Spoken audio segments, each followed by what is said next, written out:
Welcome, and thank you for joining us. I'm Mary. Miriam. Marianne. Danielle. Barbara. We on the Congregational Leadership Team are happy to have this opportunity to talk with you. In the next 20 minutes, we hope to explain what led up to the formation of the recommendations that are going to the extraordinary chapter, and we'll also take a few minutes to comment on those recommendations.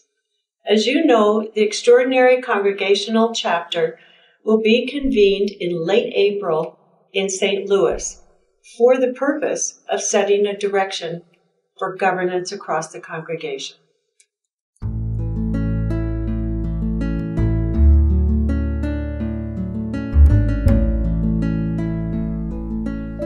The 2013 Congregational Chapter issued 5 calls to action. The call to action titled Claiming Our Oneness, Relationships and Structures for Mission includes this commitment, quote, to continue intra-congregational conversations and discernment about oneness and structure. In 2014, the Congregational Leadership Group decided to invite a group of sisters to design experiences that would enable congregation-wide conversations and discernment. This group was the Process Design Team. The Process Design Team began its work in March 2015.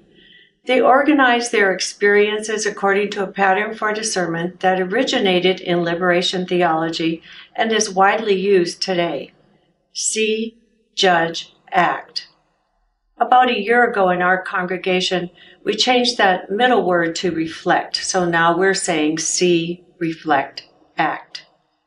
As stated in their first letter to the congregation, the design team's intention was to design processes which will lead to a clear direction and decision regarding the organizational structures of our congregation.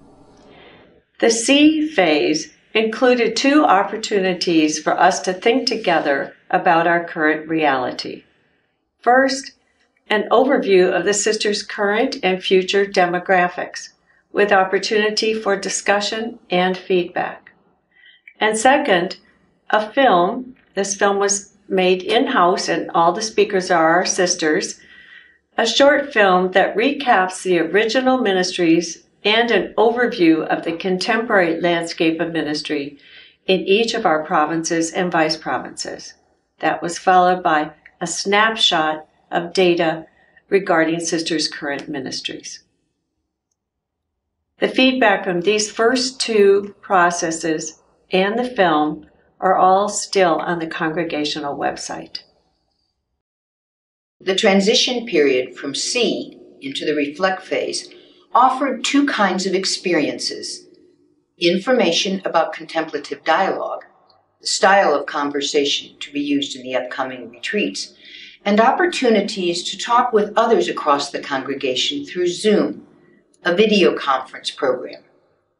The reflect phase was embodied in a 2-day contemplative dialogue retreat for sisters. Between July and October 2016, 27 of these gatherings occurred across the congregation. A significant majority of our sisters, 718, participated. After reflection and dialogue on our mission within the context of our reality, retreatants considered possible directions for governance across the congregation.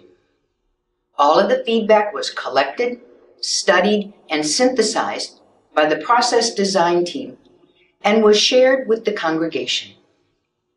All feedback from the retreats is on the congregational website, as is the synthesis of that feedback composed by the Process Design Team. With the consideration of possible future directions and the collection of sisters' responses, the congregation stepped into the act phase of our communal discernment about governance. Between the end of October and now, we have been moving toward completion of the communal discernment process. This act phase includes the consultation and dialogue with professional consultants about the results, dialogue among all leadership teams across the congregation, and composition of recommendations for the chapter. all leading to the extraordinary Congregational chapter in April 2017, which will focus on a direction for governance across the congregation.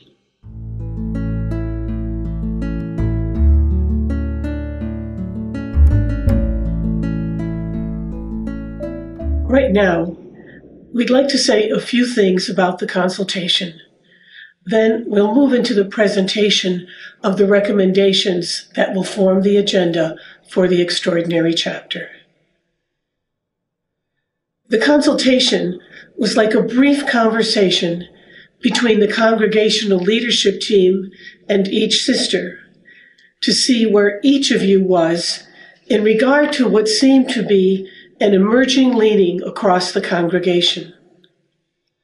As we said in the invitation to the consultation, the questions flow from the feedback from the dialogue retreats.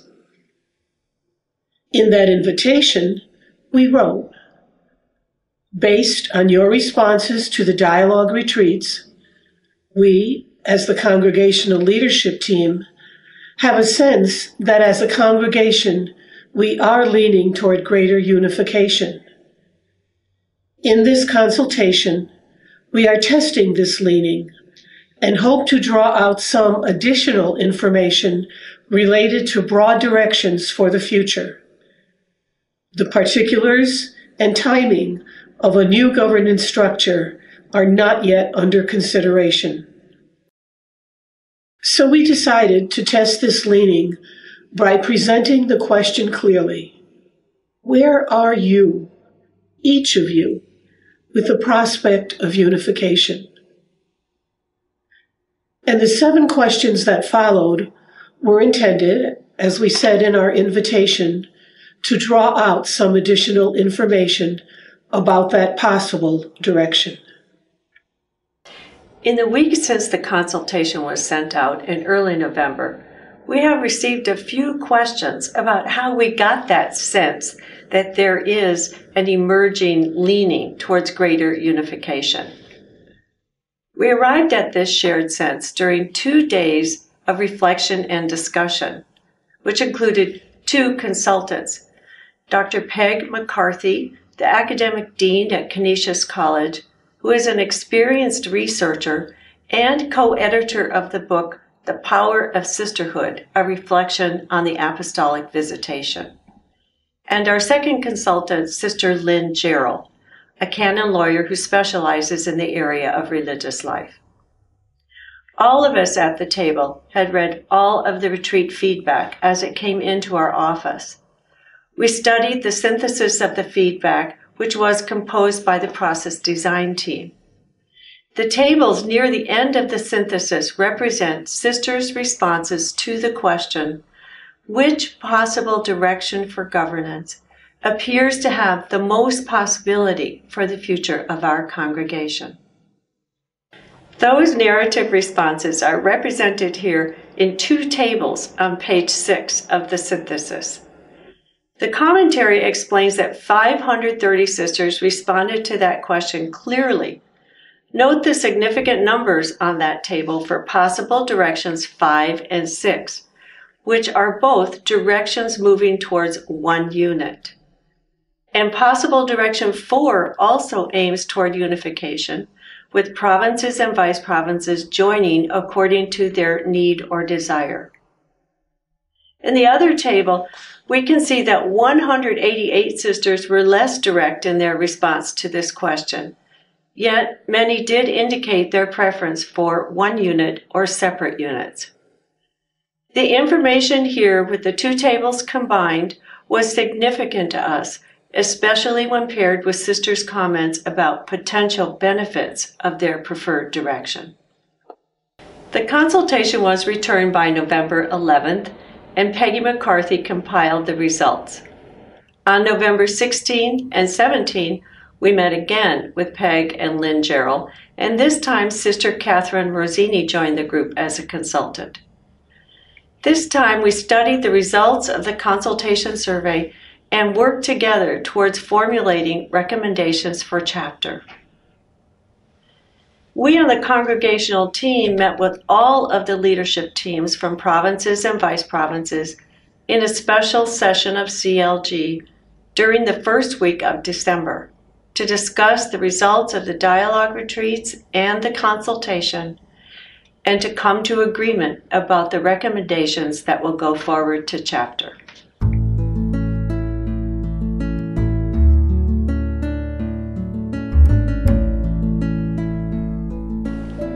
At this point, we would like to review with you a few of the most significant results of the consultation.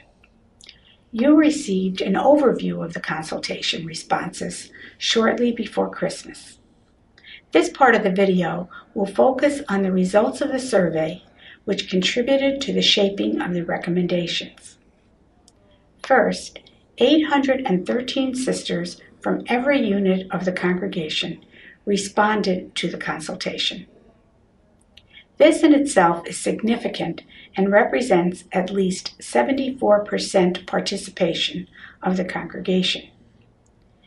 In the consultation, sisters were asked if they agreed with the concept of governance defined as how we organize our relationships with each other in order to effectively engage in our mission. A significant aspect of governance is leadership roles and structures, which are shaped by our values, our charism and mission, and our chosen direction for the congregation. 95% of the sisters agreed with this definition. Several questions focused on the movement toward unification. In response to the question, testing a support of the movement toward a governance structure that will bring us together as one entity, 75% of the sisters who responded answered yes. When asked if a unified governance structure would support mission and ministry across the congregation, 75% of the sisters also answered yes. We do know that for these last two questions, this was not the majority opinion in one unit. However, 90% of the sisters responding across the congregation did support the ongoing consolidation of services and offices across the congregation. There was very strong support for giving special consideration to the impact on our younger members as we shape our governance structures. Two questions in the consultation were designed to test issues and possible fears which emerged from the dialogue retreats. In one question related to issues surfacing at the design retreats, the top 4 issues requiring attention were identified as caring for our sisters' health and well-being, managing finances, honoring diversity and local culture, and providing personnel to attend local needs. A second question asked sisters if they had any fears. 60% of the sisters replied they did not. Of the 40% who responded that they do have some fears, the following fears were endorsed most frequently: the loss of local identity, the financial and human resource costs, and the loss of their voice. The consultation also revealed a diversity of opinions about when and how provinces and vice provinces might join a new structure.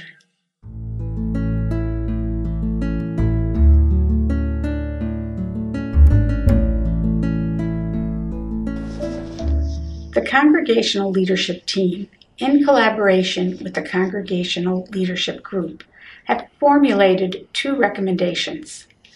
They are rooted in the feedback received from the sisters, and we believe they will help us to step into our future together. These recommendations will be the agenda for the extraordinary chapter.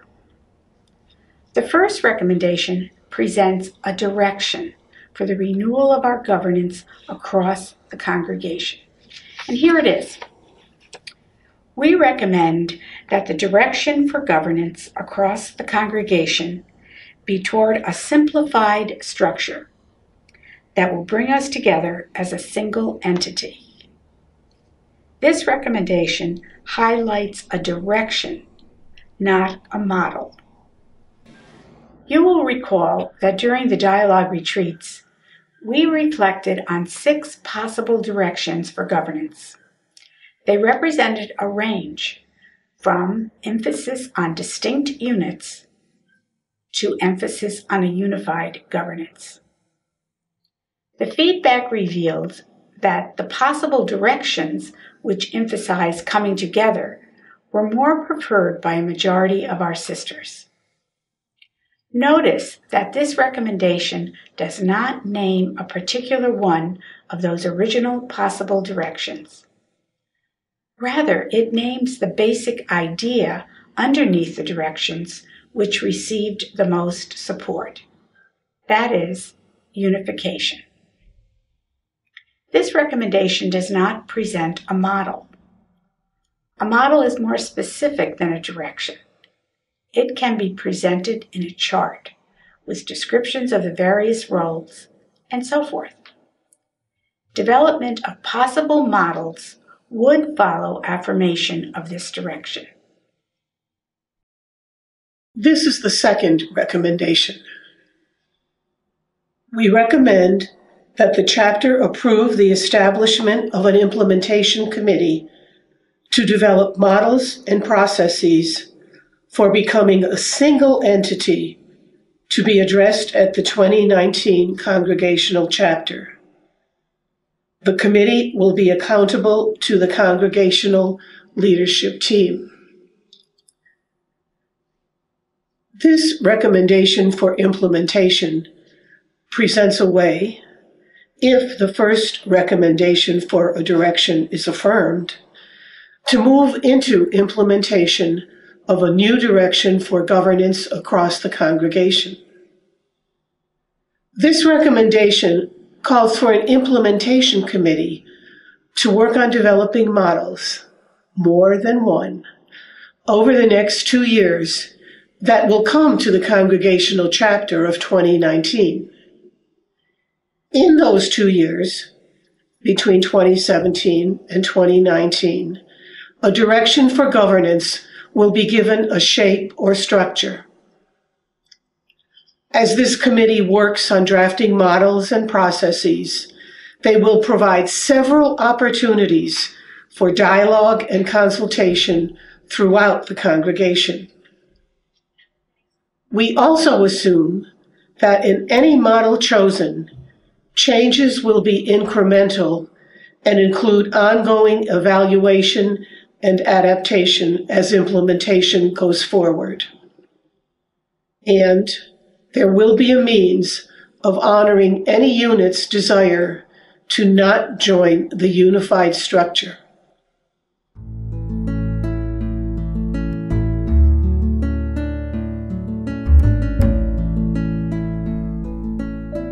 During your Vice Province or Province Special Chapter, and during the Extraordinary Chapter, we will be using a process of communal discernment. This process follows the pattern many of us have used in personal discernment: see, reflect, act. The big difference in communal discernment is that in communal discernment, there is an emphasis on listening and learning about the whole.